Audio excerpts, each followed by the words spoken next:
yang namanya logika algoritma biner, ya, di mana orang kalau ngakses informasi si A, misalnya dikasih info tentang A terus, kalau dia akses si B terus begitu, dan itu menciptakan fenomena yang namanya ruang gema atau echo chamber gitu.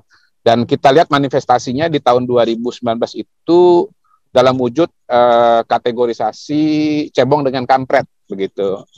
Nah, dua fenomena ini kemudian melahirkan hal-hal yang tidak diduga dan tidak pernah terjadi sebelumnya, ya. Misalnya di Amerika, bagaimana menjelaskan kelahiran terpilihnya seorang Donald Trump begitu. Saya kira kalau zamannya tidak seperti sekarang ini, nggak ada cerita Donald Trump itu bisa terpilih, ya. Dan kita juga lebih kaget lagi tahun 2020 kemarin, puncaknya di mana Donald Trump itu tidak mau mengakui kekalahan, dia keluar dari katakanlah kebiasaan selama ini, Presiden Amerika tanpa menunggu hasil Komisi Pemilihan Umum sudah menyampaikan concession speech, ya. Yang terjadi kemudian dia menggunakan medsos untuk memerintahkan para pendukungnya untuk menyerbu gedung Capitol begitu.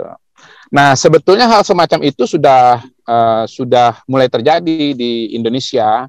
Tahun 2014 banyak yang tidak tahu sesungguhnya masa Prabowo itu sudah ada yang punya agenda untuk menyerbu gedung MPR pada hari pelantikan Pak Jokowi dengan Pak JK pada waktu itu. Yang kedua, di tahun 2019 misalnya Bawaslu diserbu habis-habisan, terjadi bentrokan, ya, bukan hanya di Sudirman, tetapi kemudian sampai ke Tanah Abang, ke Selipi dan seterusnya, dan sebetulnya kan udah ada yang mati juga begitu. Nah, saya melihat tren ini ke depan itu hampir menjadi sebuah proyeksi yang kuat sekali begitu, sehingga saya melihat nanti 2024 kalau polanya tetap seperti ini, katakanlah calonnya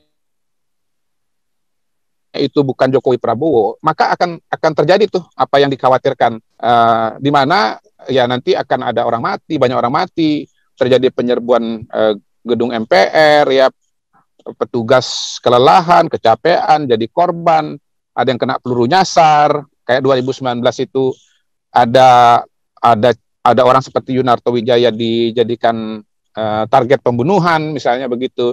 Sudah ada senjatanya gitu, dalam skala yang jauh berlipat dibandingkan dengan yang kita saksikan pada sekarang ini. Singkatnya,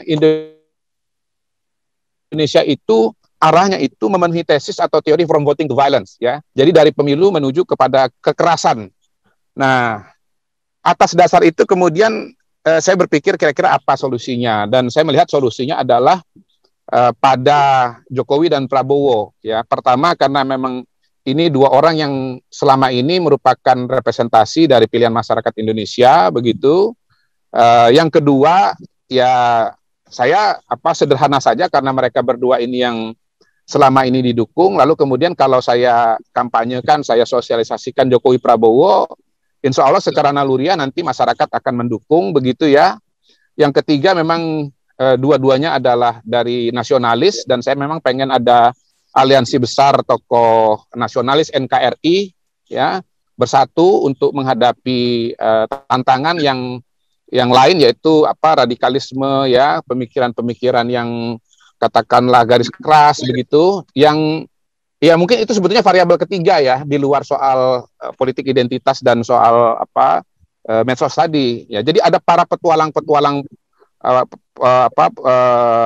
politik yang kemudian pengaruhnya besar dan bisa membuat ya tensi itu menjadi sangat tinggi begitu. Istilah saya itu variabel imam besar, gitu, kira-kira begitu. Ada variabel imam besar begitu. Nah, variabel ini harus ditutup ruang ruang komunikasinya, ruang politiknya gitu. Nah, kalau Jokowi Prabowo, dan saya yakin itu potensial untuk didukung oleh seluruh partai politik, ya, paling tidak 80%, ya, paling tidak paralel dengan peta politik sekarang ini, maka kemudian paslonnya nanti di 2024 itu cuma satu saja gitu, dan akan berhadapan dengan kotak kosong. Nah, kalau berhadapan dengan kotak kosong, pasti tensi politiknya akan sangat turun, sedemikian rupa sehingga nanti ya pemilunya akan berjalan dengan lancar, tidak ada lagi cebong kampret ya, apalagi kalau cebong kampretnya itu cebongnya pakai taring, kampretnya punya cakar begitu.